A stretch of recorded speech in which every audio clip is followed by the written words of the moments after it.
Hi, everybody. So this is a little explanation of the free response portion of the group test.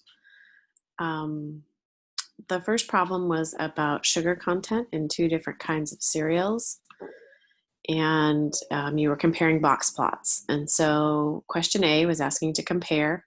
And so to get this problem is worth 5 points, and I gave points for shape, outlier, center, spread, and context. So here's an example. Overall, the 1 cup distribution has more sugar. Notice I first make a contextual assertion. The 1 cup distribution is skewed low, while the 3/4 cup cereal are more symmetric. Neither distribution has any outliers. The medium 3/4 cup is lower at 10 grams of sugar compared with 13 grams of sugar for the 1 cup cereals. The 1 cup also has a higher spread with IQR of 11 grams compared to the IQR of 4 grams.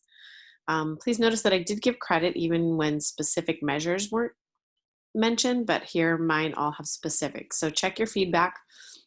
If I sent you in a comment on your assignment, then you can see what part you were marked down on. For B, we have a new graph where they've basically they multiplied the 3/4 cup to make it equivalent to 1 cup. And they asked for what new information. To get full points, you needed to both talk about how the center changed and the spread changed, and kind of make a new comparison.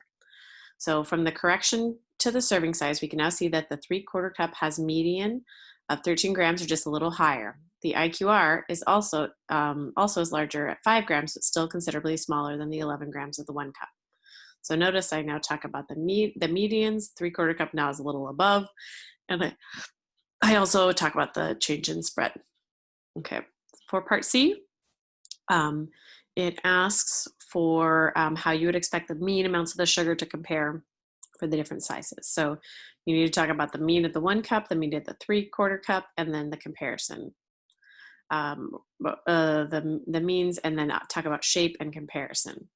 So since the 3/4 cup is symmetric, we'd expect the mean to stay close to the mean at 13 grams, while we would expect the 1 cup mean to be pulled lower by the skew. So I talked about both the mean and shape for both of the distributions. And what this concept is testing, it's testing the resistance, the fact that the mean is not resistant and is pulled toward outlier and skews. All right, so for this one, they're talking about pupil to teacher ratio in two different regions, the West and the East. So basically, this is number of students per teacher, and they were calling it a PT ratio. For A, you needed to describe a process. And so for each group, basically, you take the count and divide it by 2. So the count for the West was 24, the count for the East was 26, and you divide those by 2 and go for the middle number. They're both even. So for the West, when I divide by 2, it's 12. The median occurs between the 12th and 13th. For the West, I divide by 2, 13, and the middle occurs between 13th and 14th. Then I start adding frequencies.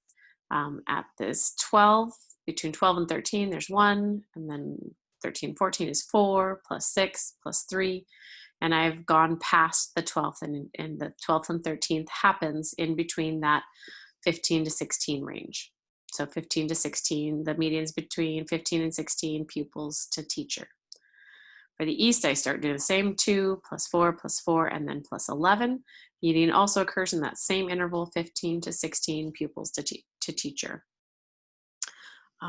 So in part B, it's asking to compare. So again, make sure I get socks. So PT ratio distribution of West is skewed high, while the distribution of the East is more symmetric. No apparent outliers in either region. They have the same median between 15 and 16 pupils to teacher, or PT. The range of the West is larger at 10 PT, while the East has a range of 7 PT. Finally, part C. This one, it says using your answer in parts A and B. So I needed to use the medians, and I also needed to use something in here, which was really the shape. So I say the West and East have the same median PT, but since the West is skewed high, the mean of the West will be pulled higher than the mean of the East, which will be close to the median. median, and I could really say since the distribution is more symmetric. Okay, so please feel free to ask questions on this. And at the end of this, you'll have the opportunity to do some reflection on your response and do some corrections or earn some points back if you're interested. All right, have a great day, and see you guys soon.